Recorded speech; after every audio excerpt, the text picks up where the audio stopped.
Paz do Senhor, seja bem-vindo a mais uma aula aqui do EBD em Foco. Meu nome é Herberson, vou ministrar agora a lição número 13, a lição que traz como título A Segunda Vinda do Senhor Jesus Cristo. Bem, nessa aula eu vou substituir aqui o Melquisedeque, que grava toda semana.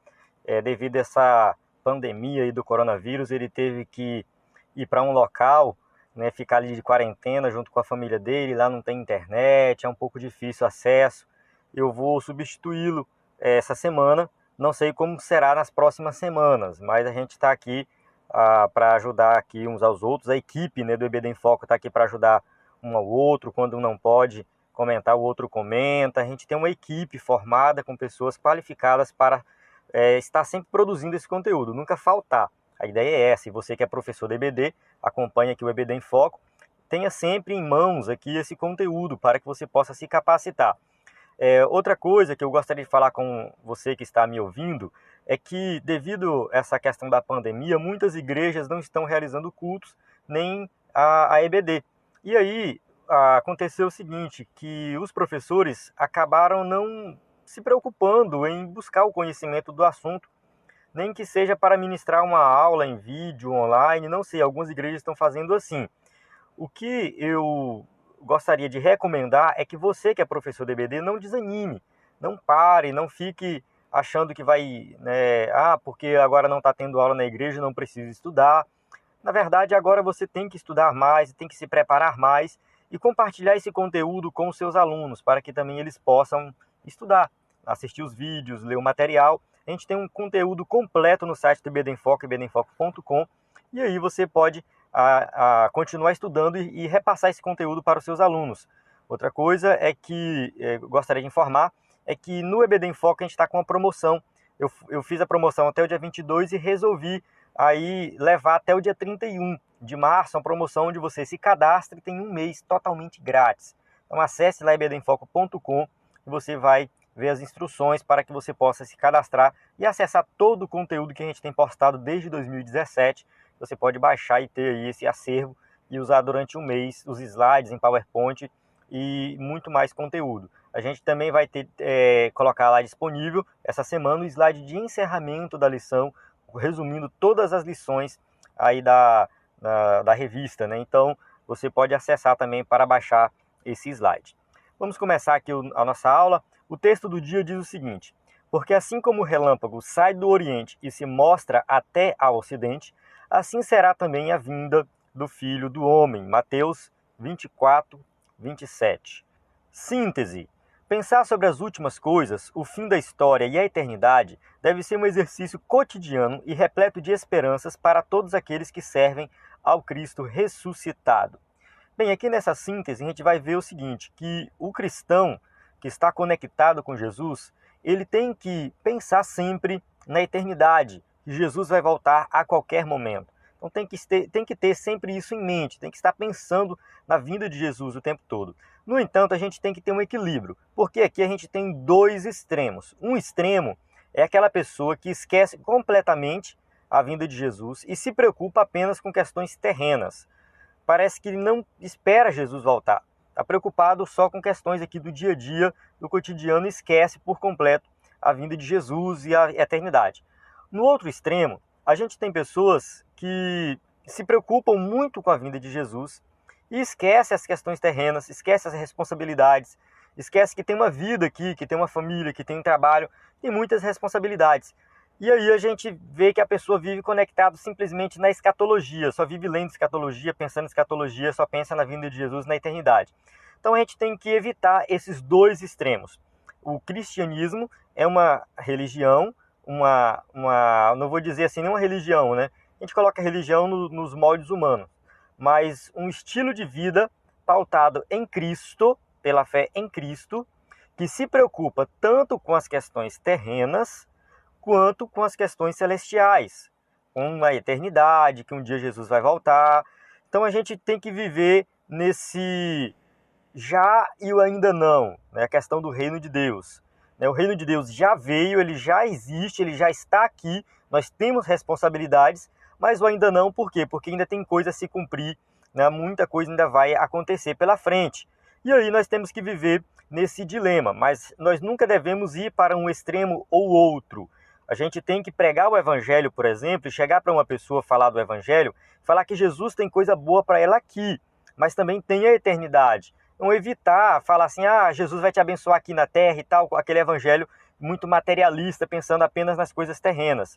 Mas também evitar aquele evangelho que pensa só no celestial e esquece das responsabilidades terrenas. Então a gente tem que ter esse equilíbrio, é isso que eu vou tentar trazer aqui nessa aula.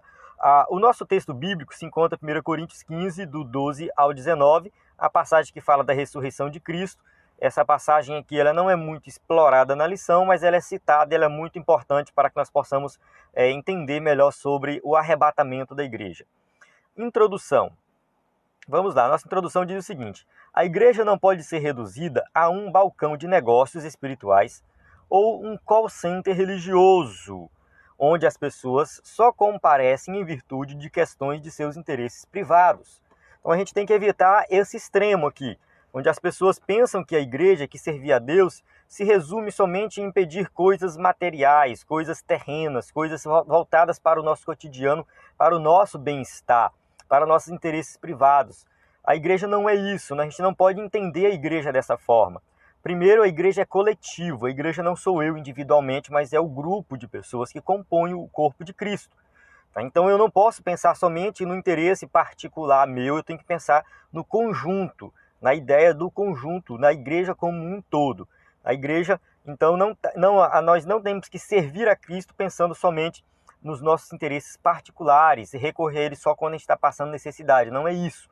A igreja é um lugar de cura e de propagação da história e do amor de Deus. O propósito da igreja, quando a gente fala da igreja como instituição, que tem um grupo de pessoas que está ali congregando, tem como propósito de propagar o evangelho, levar o evangelho para quem precisa e pregar mudança de vida e transformação, cura, coisas que acontecem aqui e melhoram a nossa vida aqui nessa terra.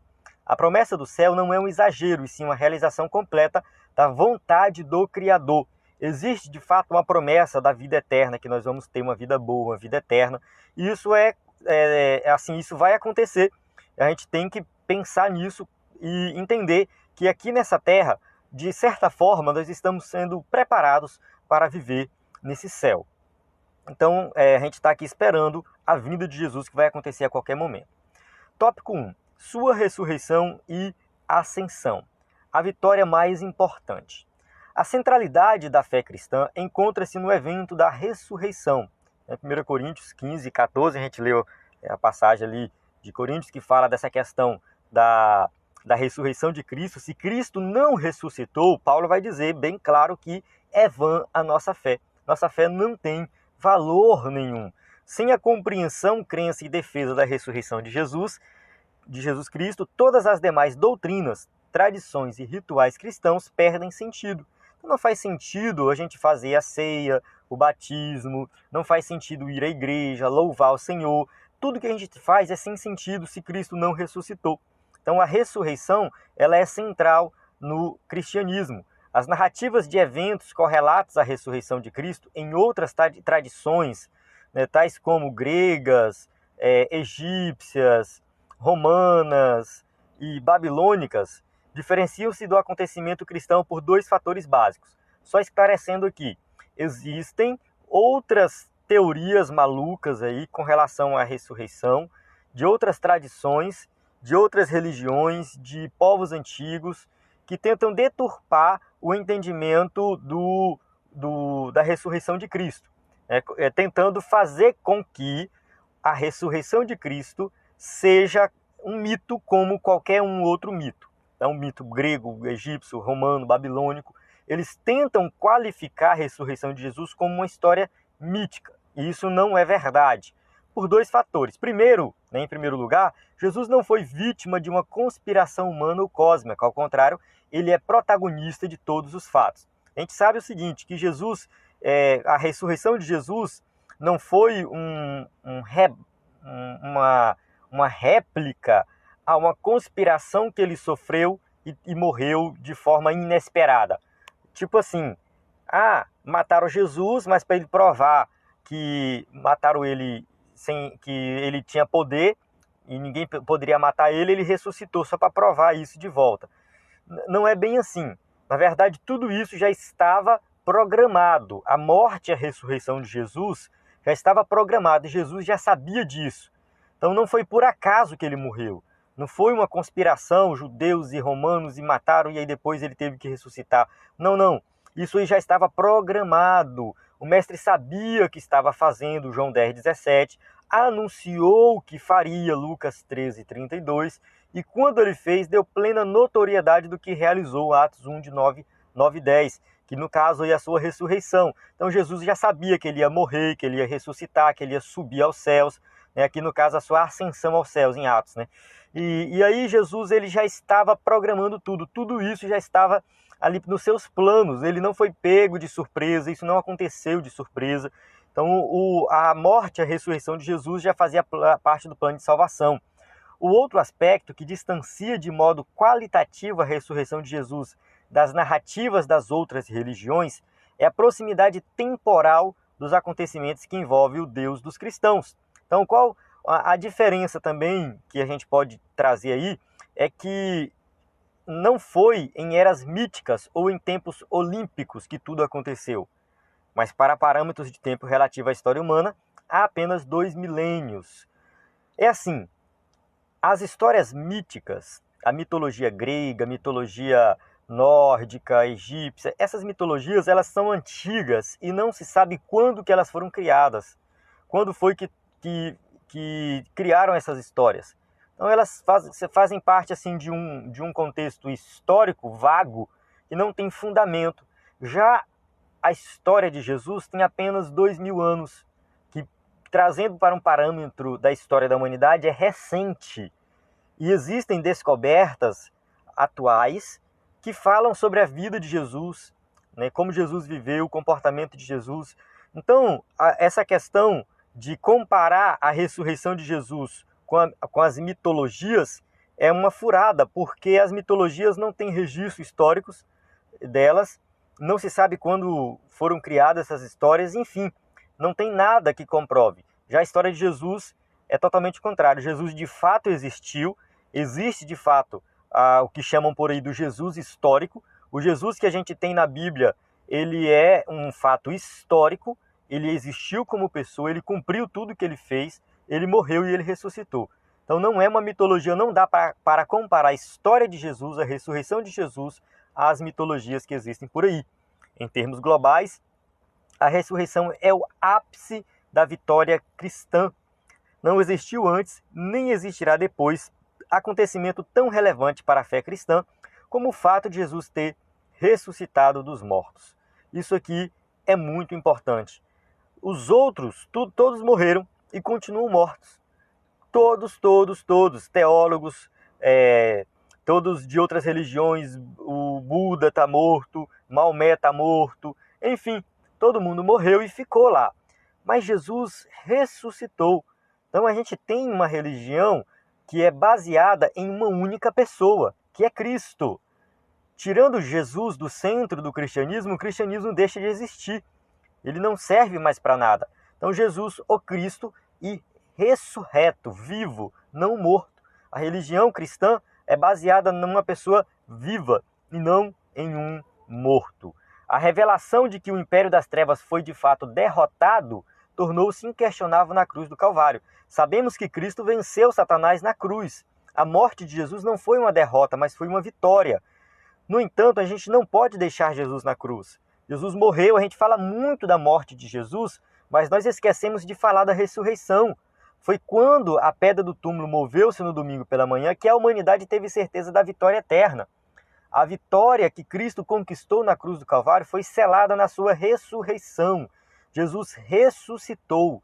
E quando ele ressuscita, quando ele volta à vida, aí aqui de fato ele sela a sua vitória sobre o pecado, sobre Satanás, sobre o mundo. Jesus ele foi vitorioso em todos os aspectos, mas a gente não pode ficar preso a Jesus ali na cruz. A gente tem que entender que Jesus, ele venceu porque ele ressuscitou e subiu aos céus. É o conjunto completo. A obra de Cristo é completa, é o seu nascimento, que é a sua encarnação, a sua vida de obediência, a sua morte, onde ele paga os pecados, e a sua ressurreição, onde ele prova que é Deus e é dono da vida Ele deu a vida e depois ele pega ela de volta e ele sobe aos céus depois e reina eternamente. Então a gente tem que entender o evangelho como sendo esse conjunto completo. A gente fala muito da cruz e se prende na cruz e deixa Jesus na cruz. Temos que lembrar que ele ressuscitou e está nos céus. A ressurreição como pilar da fé cristã.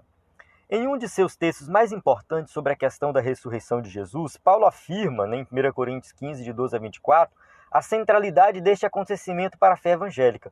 E se Cristo não ressuscitou, logo é vã a nossa pregação, e também é vã a vossa fé. 1 Coríntios 15, 14, a gente já citou anteriormente, é uma passagem muito importante que fala da centralidade da ressurreição para o evangelho. Desta maneira, o nosso esforço evangelístico não deve concentrar-se em anunciar títulos de igrejas ou ministérios, e sim o amor de Deus revelado através da ressurreição. Então a gente não tem que ficar brigando com uma ou outra igreja, querendo ser melhor, que o nosso evangelho é melhor, a nossa doutrina é melhor. Não é bem assim. Nós temos que entender que o evangelho está falando do amor de Deus para com a humanidade, no qual enviou Cristo para morrer pelos pecados da humanidade, que esse mesmo Cristo ressuscitou e hoje reina eternamente, reina sobre todos, reina em nossos corações, reina sobre todo o universo. Esse amor de Deus revelado através de Cristo, em toda a sua obra, é o que nós devemos pregar. O nosso evangelho tem que falar do amor de Deus, de Cristo Jesus. Na hierarquia dos processos educativos e proclamativos, a mensagem sobre o Cristo ressuscitado deve ocupar um lugar de destaque. Hebreus 6:2. Nós temos que falar do evangelho de Jesus, mas nós temos que falar que ele ressuscitou. Isso tem que ter um lugar de destaque. Ao proclamar o evangelho, a ensinar o evangelho, a ensinar sobre Jesus, que fique bem claro que ele ressuscitou, provando que é Deus. De volta para casa. A ascensão do Jesus ressuscitado ao céu é o último ato público do ministério do Salvador. Então Jesus ele ressuscita e sobe aos céus aos olhos das pessoas. Muita gente viu ele subindo aos céus. A convicção de que vamos ser levados para morar eternamente no céu está associada a estes dois argumentos básicos. Primeiro, a promessa feita por Jesus. Ele prometeu que um dia nós iríamos morar com ele. João 14, várias passagens dos evangelhos vão deixar isso bem claro, que ele vai voltar e vai nos levar para morar ali eternamente com ele. A sua ida antes de nós para depois de nos buscar. Isso aqui também é importante, porque se ele falou que vai nos levar, é porque ele vai para lá. Então ele foi. Então a ascensão de Jesus aos céus é uma prova de que um dia nós iremos morar com ele. Ele vai voltar para nos buscar. O retorno de Jesus ao céu, uma vez ressuscitado, nada mais é do que a prova cabal de que ele alcançou o cumprimento pleno de sua missão e salvador do mundo. Então a missão que ele veio cumprir foi completa, porque ele fez tudo o que tinha de fazer. E ao subir aos céus ele provou, ele mostrou, eu completei a minha obra. Não tem mais nada para ser feito, não tem mais nada para ser realizado. A obra do Evangelho, a obra de Cristo, de salvação, foi realizada ali. Tem algumas igrejas por aí que tentam dizer que a obra de Cristo não foi completa, que se completou depois que ele chegou aos céus, que ele realizou lá no céu. Assim, a obra de Cristo se cumpriu aqui na terra. Quando ele subiu aos céus, ele concretizou. Ali, a sua subida aos céus vai concretizar que ele realizou tudo que tinha de realizar. Então é papo furado esse negócio de que Jesus lá no céu ele ainda foi completar sua obra num tabernáculo celestial. Não existe isso. E também não existe isso de nós completarmos a obra de Cristo aqui na terra. Não, nós não temos mais nada para fazer, é só crer no Evangelho. A sua ascensão dele ali, como ressuscitado, subindo aos céus, prova que ele cumpriu por completo a sua missão. Tópico 2, o arrebatamento da igreja. Então a gente encerra aí o tópico 1, entrando agora no tópico 2, falando sobre o arrebatamento da igreja. Então a gente entendeu aí já sobre a ressurreição de Jesus, a importância dessa ressurreição para a fé cristã e também a importância da ressurreição de Jesus para o arrebatamento da igreja. A gente vai aqui ligar um assunto ao outro, não é um assunto totalmente diferente. Então a gente vai mostrar aqui que a ressurreição de Jesus ela é uma das evidências de que nós iremos ser arrebatados e os mortos irão ressuscitar. Os argumentos presentes no Evangelho em favor do arrebatamento. Tópico 2.1. A promessa da vinda do Senhor Jesus para buscar sua igreja antes de um colapso global é um dos pilares da fé assembleiana. conforme inclusive consta em nosso credo doutrinário. A Assembleia de Deus é conhecida em todo o meio evangélico como sendo a igreja que mais fala da vinda de Jesus, que mais fala do arrebatamento. Então a gente tem essa ideia de que Jesus vai voltar baseado nas Escrituras. Então a gente crer nisso, a gente crer que Jesus volta, ele vai arrebatar a igreja e depois vai ter a grande tribulação, né, o período de 3 anos e meio de paz e 3 anos e meio de tribulação. E no final da grande tribulação, aí vai ter a vinda de Jesus em glória. Então a gente tem esses aspectos aí da escatologia assembleiana e é o que a gente vai explicar aqui de forma resumida, o aspecto geral, mas enfatizado na questão do arrebatamento. Então, eu vou falar do aspecto geral da escatologia assembleiana, mas a nossa ênfase aqui nessa aula é sobre essa questão de como vai se dar o arrebatamento e qual a importância do arrebatamento na escatologia assembleiana. A despeito da existência de outras abordagens escatológicas, nós adotamos uma compreensão de que haverá um tempo de juízo e terror sobre a humanidade. Ou seja, nós acreditamos naqueles 7 anos de tribulação. É assim, Jesus vai voltar, mas somente nas nuvens, de forma que somente a igreja vai perceber, a igreja vai ser arrebatada, vai manifestar o anticristo, vai ter 3 anos e meio de falsa paz e depois 3 anos e meio de grande perseguição e tribulação. Então a gente entende dessa forma que a igreja vai ser tirada, a igreja não vai passar por esse período. Então, esse período de um grande juízo sobre a terra, a igreja vai ser tirada porque Deus vai tratar com Israel. No entanto, nesse período também vai ter salvação. Tem muitos debates, pontos de vista diferentes, visões diferentes, interpretações diferentes, mas não é o caso aqui dessa lição. Se alguém quiser debater aí na sua classe, alguém quiser debater sobre isso, talvez você pode perder o foco da lição. O foco da lição não é debater essas diferentes visões sobre o arrebatamento da igreja. Vamos enfatizar aqui que, de fato, a igreja vai ser arrebatada. E que antes desses acontecimentos sombrios estabelecerem, Cristo, Jesus volta glorioso para poupar sua igreja, né, de provação que haverá sobre a humanidade. Então, isso é um fato. A igreja vai ser arrebatada. A gente crê nisso aqui. A igreja vai ser arrebatada antes de começar esses 7 anos de tribulação, manifestação do anticristo. Os evangelistas discutem a questão das últimas coisas a partir do discurso de Jesus. Né? Textos como Mateus 24, 44, 25, 13, Marcos 13, 32 e 37 registram um caráter repentino e imprevisível da volta à vinda do Senhor Jesus. Por isso estáis vós apercebidos também, porque o Filho do Homem há de vir a hora em que não penseis. Mateus 24, 44. Aqui muita gente vai questionar, alguns vão dizer que a vinda de Jesus ela só vai acontecer após a tribulação, em que a igreja passa pela tribulação, pela grande tribulação. Alguns vão dizer isso. Mas algumas passagens de Jesus, quando ele fala da sua vinda, traz esse caráter repentino, algo inesperado. E aí dá a entender que a interpretação assembleiana está coerente com as Escrituras, porque fala de um arrebatamento, de uma vinda de Jesus súbita, um arrebatamento onde a igreja não vai ser levada de forma súbita. E depois vai ter a grande tribulação, e aí que Jesus vem em glória para todo olho ver. Aquela vinda de Jesus que todo olho verá vai acontecer somente depois da grande tribulação. Então a gente entende que vai ter esse arrebatamento súbito antes da grande tribulação. Isso é chamado de uma visão pré-milenista, pré-tribulacionista, ou uma escatologia dispensacionalista. Se você quiser, em termos teológicos, seria mais ou menos isso. Mas vamos lá. Os pressupostos paulinos em favor do arrebatamento. Paulo fala assim, 1 Tessalonicenses 4,17. Depois nós, os que ficarmos vivos, seremos arrebatados juntamente com eles nas nuvens, a encontrar o Senhor nos ares, e assim estaremos sempre com o Senhor. Aqui, Paulo está falando o seguinte, que no arrebatamento da igreja vai ter a ressurreição dos mortos. Os mortos irão ressuscitar primeiro, e nós, os que ficarmos vivos, iremos encontrar com ele nas nuvens.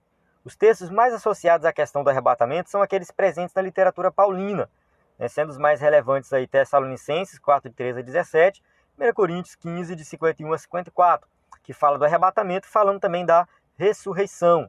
Em ambos os textos está bem clara a imagem do encontro entre a igreja e Jesus, sendo tudo protagonizado pelo Mestre, e isso sob o comando do Senhor. No momento em que ele decidir, a igreja será tomada de modo abrupto do mundo. Então a decisão vem do céu, não adianta fazer especulação, tentar adivinhar quando Jesus vai voltar, fazer cálculo. Muita gente tem feito isso no decorrer da história e ninguém nunca conseguiu acertar, porque até agora Jesus não voltou. Então já houve aí várias predições da vinda de Jesus, igrejas foram formadas com essa ideia. A igreja adventista, por exemplo, ela foi formada a partir da ideia de um homem que queria prever a vinda de Jesus. Jesus vai voltar, Jesus não voltou, Jesus vai voltar. E ele criou um movimento, depois ele viu que tinha errado, voltou para a igreja dele, mas o movimento já tinha sido criado e se tornou a igreja adventista. O Testemunho de Jeová também surgiu através dessa ideia de que Jesus ia voltar em um determinado momento. Jesus não voltou, mas o movimento continuou. Dentre outras igrejas que surgiram por aí, outras seitas que têm surgido, baseado nessa tentativa de prever a vinda de Jesus. Mas nós não sabemos quando Jesus vai voltar. Isso é um fato. Paulo fala aqui em Tessalonicenses de uma imagem política comum na sua época. Ele usa a palavra parousia, que era um termo técnico no mundo político, utilizado para definir as medidas cerimoniais adotadas quando uma cidade romana recebia o imperador ou um senador. O que era a parousia naquela época? Os cidadãos esperavam os festejos de recepção e quando a autoridade, um senador ou o próprio César, chegava, a população saía em seu encontro fora dos muros da cidade e recepcionava-os e depois entravam para celebrar a visita real. Então, a chegada do imperador ou de um senador, de alguém importante do governo, era chamado de parousia. Então, essa chegada, esse retorno, esse momento, era um momento de muita festa, de alegria, era um momento onde eles recepcionavam esse imperador ou esse senador ou essa pessoa importante do governo que chegava. Então essa parousia. Então Paulo usa essa palavra para se referir à vinda de Jesus. Então a parousia nos escritos de Paulo se refere a essa chegada de Jesus, essa vinda de Jesus. Ele vem como rei. Primeiro ele veio como servo, agora ele vem como rei. Primeiro ele veio como um cordeiro, agora ele vem como um leão. Então ele vem de uma forma diferente e ele vai ser recepcionado com festa, com alegria pelos salvos. A parte realizada pela população quanto à recepção da personalidade visitante também possuía um termo técnico, apanteses. Este é o termo que é usado por Paulo, ali em Tessalonicenses, 1 Tessalonicenses 4,17, fala a respeito do encontro com o Senhor. Então, a pantese é um encontro, vai ter esse encontro do povo de Deus com o próprio Deus que está vindo em glória, que é Jesus Cristo. E aí a gente vai... Paulo usa uma linguagem conhecida na época para ensinar sobre a vinda de Jesus. Por isso que é bom a gente estudar esses termos e entender esse contexto da época. Então imagina ali um vilarejo lá no meio do Império Romano. O Império Romano era muito grande, tinha muitos vilarejos, muitas cidades pequenas, e o povo às vezes pobre, passando necessidade, em dificuldade, e de repente chegava o imperador para visitar aquele local. Então isso talvez não fosse tão comum de acontecer com o imperador, mas acontecia com o senador, ou enfim, com um procônsul. E aí quando essa pessoa importante do governo chegava naquela cidade, eles davam um jeito, faziam uma festa e recepcionavam bem, então era uma alegria muito grande, era uma honra muito grande receber aquela pessoa importante. E dessa forma a gente traz para o nosso contexto cristão evangélico, falando da vinda de Jesus. Então nós vivemos nessa vida aqui, sofrendo dificuldades, assumindo nossas responsabilidades, é claro, mas quando Jesus voltar, quando ele vir e nós encontrarmos com ele nas nuvens, isso será um momento de alegria, de felicidade muito grande, porque o nosso rei estará se apresentando diante de nós. Certo? Então a gente encerra aí o tópico 2, falando da vinda de Jesus, no sentido de que isso se confirma porque Jesus ressuscitou, assim como ele ressuscitou, os mortos irão ressuscitar também, e nós que ficarmos vivos seremos arrebatados, seremos transformados, o nosso corpo em um corpo glorioso. Tópico 3, a vida eterna com Cristo. Salvos pelo amor a Deus e não pelo medo do inferno. Então um tópico aqui bem importante, bem interessante, né? O objetivo central do cristianismo é desenvolvermos um relacionamento contínuo e saudável com Jesus. Esse é o objetivo do cristianismo. Nós temos um relacionamento com Cristo, onde nós vamos imitar o que ele fez, fazer o que ele fez, viver como ele viveu. É isso que a Bíblia fala. Então isso é o cristianismo. O cristianismo tem a ver com o relacionamento com Jesus e, por consequência, com todos aqueles que reconhecem a soberania do Mestre. Então, se eu quero viver um cristianismo autêntico, eu tenho um relacionamento com Jesus e um relacionamento com todas as pessoas. Amar o próximo como a mim mesmo.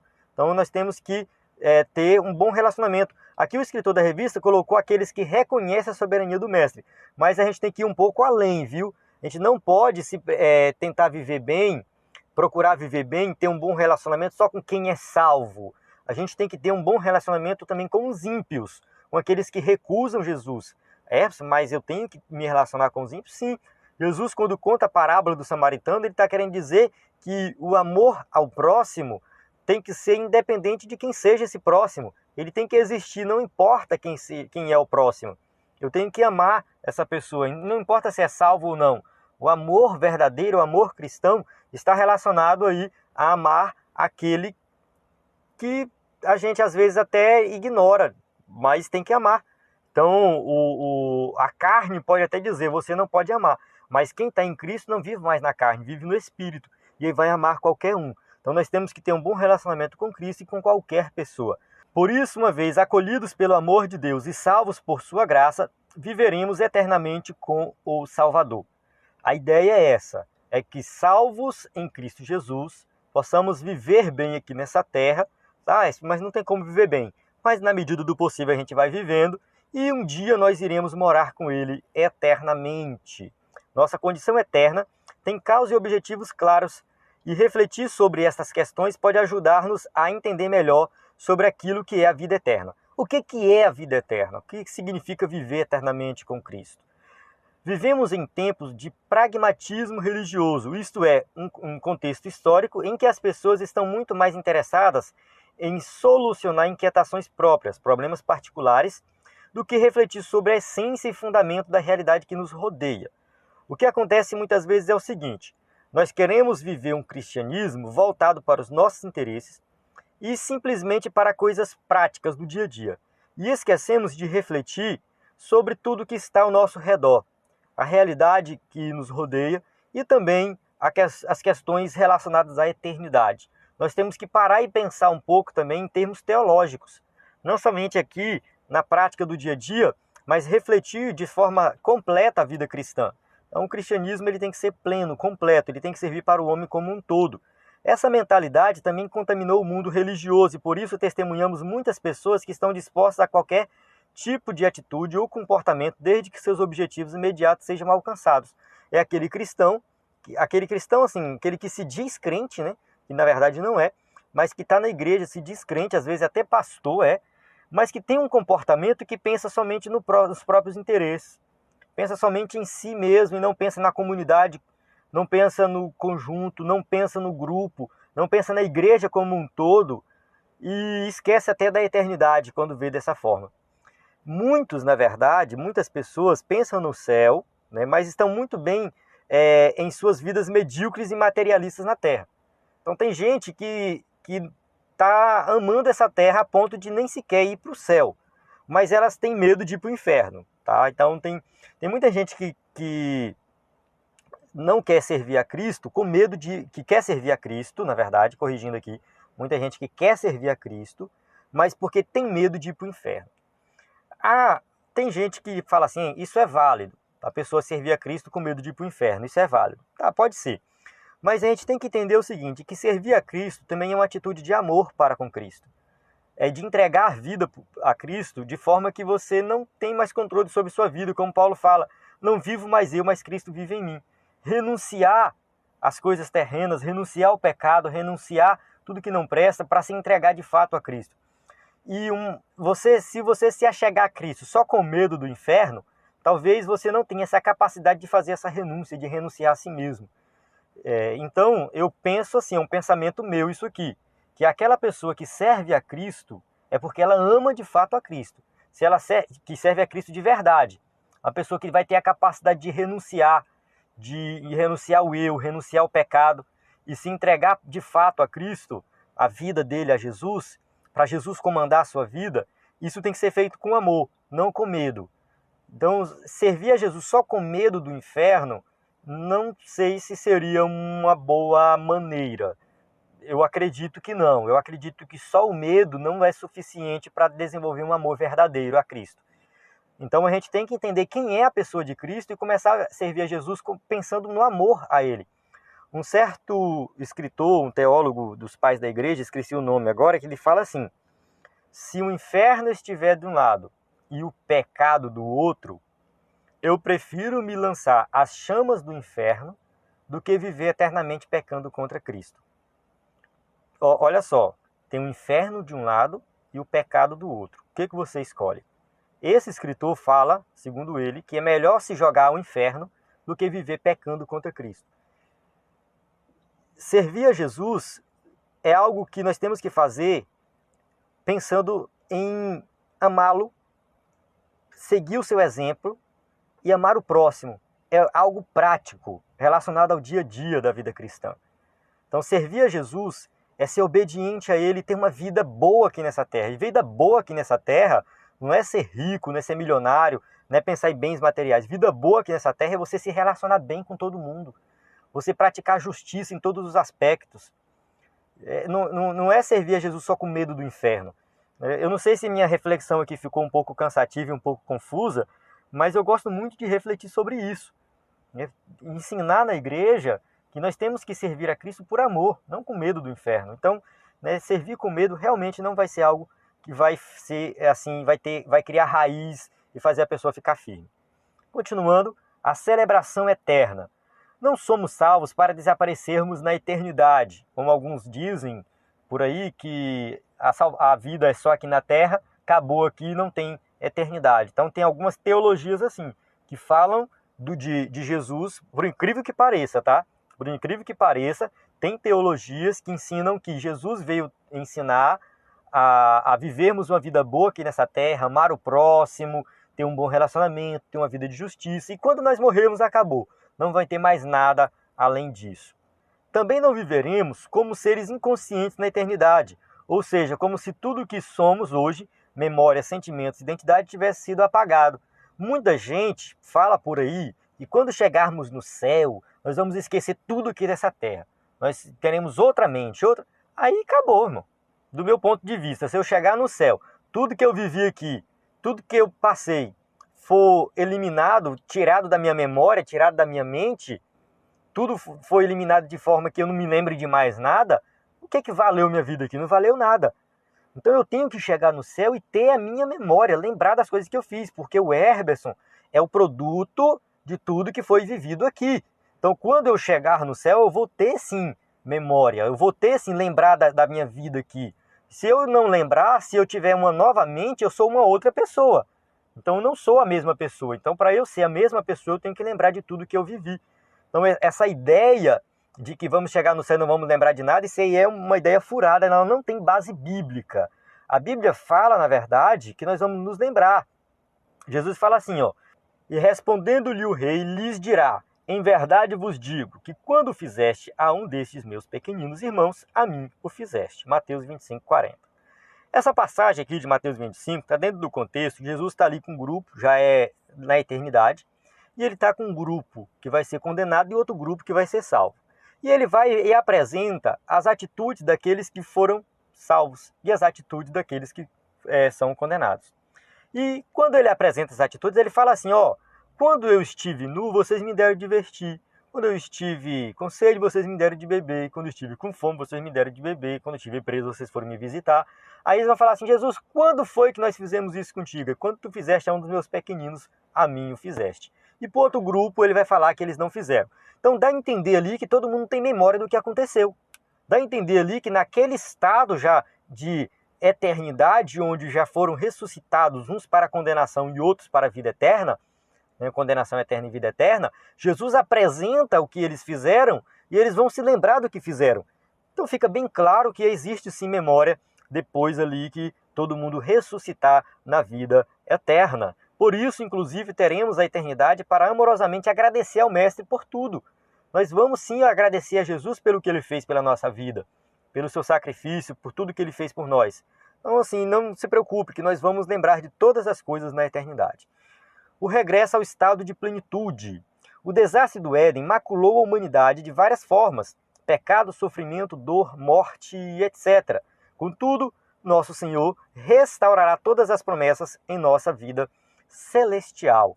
Então a gente tem uma promessa na Bíblia que tudo vai ser restaurado. Tudo que Deus tinha planejado para o homem, que foi manchado pelo pecado, tudo isso vai ser restaurado. Aquele estado primordial que Deus planejou ali para o homem logo no início, quando colocou Adão e Eva no Jardim do Éden, tudo isso vai ser restaurado de forma muito melhor, muito mais completa. Não haverá mais oportunidade para a operação do diabo, pois este será finalmente condenado. Então o diabo não vai mais tentar ninguém. A consequência direta disso é que o pecado não terá mais atuação entre nós. O diabo estará condenado, o mundo restaurado conforme os planos do Pai e todos nós libertos da opressão da natureza carnal. Então não teremos mais a presença do pecado, não teremos mais natureza pecaminosa, não teremos mais Satanás para tentar ninguém. Nós estaremos em um estado completamente perfeito. Não vai ter mais nada de mal, não vai ter maldade, nem choro, nem guerra, nem nada. Tudo vai ser perfeito na eternidade. Amém? Então é muito bom pensar na eternidade, é maravilhoso pensar na eternidade. Então, que nós possamos evitar os exageros, tanto de um lado, pensar muito na eternidade e esquecer da vida terrena, e também pensar muito na vida terrena e esquecer da eternidade, que nós possamos viver uma vida equilibrada, pensando sempre, tendo as nossas responsabilidades aqui nessa terra, mas lembrando que Deus tem algo muito melhor para nós. Algumas pessoas, de modo até sincero, investem muito tempo procurando saber detalhes a respeito de nosso estado eterno no céu. Tá? Elas parecem até turistas e, na dúvida entre dois destinos, pesquisam bastante para saber qual melhor escolha a ser tomada. Tem gente que se prende muito nisso, se prende demais nessa questão da eternidade e fica, só esquece da vida terrena. Não tenha dúvida, o céu é melhor. Os detalhes a respeito da eternidade são supérfluos. O que realmente importa, você já sabe, Jesus te ama. Por isso, descanse no Senhor e viva confiante na certeza de que estará para sempre com Ele. Tem gente que fica, será que no céu vai ter isso? Será que no céu vai ter aquilo? Como é que é no céu? E fica fazendo especulação e criando coisas que não existem. Às vezes eu faço as minhas especulações, mas eu não tomo isso como sendo algo verdadeiro. Às vezes eu fico lendo alguns teólogos e alguns falam algumas coisas, não que eles queiram que isso seja assim uma teologia, mas o pensamento de um ou outro teólogo. É bem interessante a gente ler. Um teólogo fala que no céu vai ter livros para estudar, porque segundo eles a gente não vai ter todo o conhecimento. Quem tem todo o conhecimento é Deus, então a gente vai ter que aprender lá no céu. Mas isso é uma especulação dele, entende? Porque ele gosta de ler. O outro teólogo vai dizer que lá no céu não vai ter uma língua só, todo mundo vai falar a sua língua terrena e a gente vai ter a eternidade para aprender a língua do outro. Também isso aí é um pensamento dele. Você não pode fazer teologia com isso. É uma especulação apenas. E aí ficam conjecturando algumas coisas. Do meu ponto de vista, é uma conjectura que não acrescenta em nada, mas também não chega a ser algo pecaminoso. O que a gente não pode é levar isso para o púlpito como sendo uma verdade pregada na Bíblia. A gente tem que se ater à Bíblia e entender que o melhor do céu não é a Rua de Ouro, ou livros, ou qualquer outra coisa boa que vai ter lá. O melhor do céu é a presença de Deus. O melhor do céu está na presença completa do Pai. Isso é o melhor do céu. Não fique pensando no céu simplesmente como coisas que a gente vai fazer, mas é entender que lá o bom é estar na presença do Pai. Mas também não pense que o céu vai ser só adoração a Deus, no sentido de que eu vou ficar cantando e louvando o tempo todo. A gente entende que vai ter a Jerusalém, que vai ser aqui na terra, que vai ser restaurada, e a gente vai viver aqui numa forma de vida que nós não sabemos como que vai ser.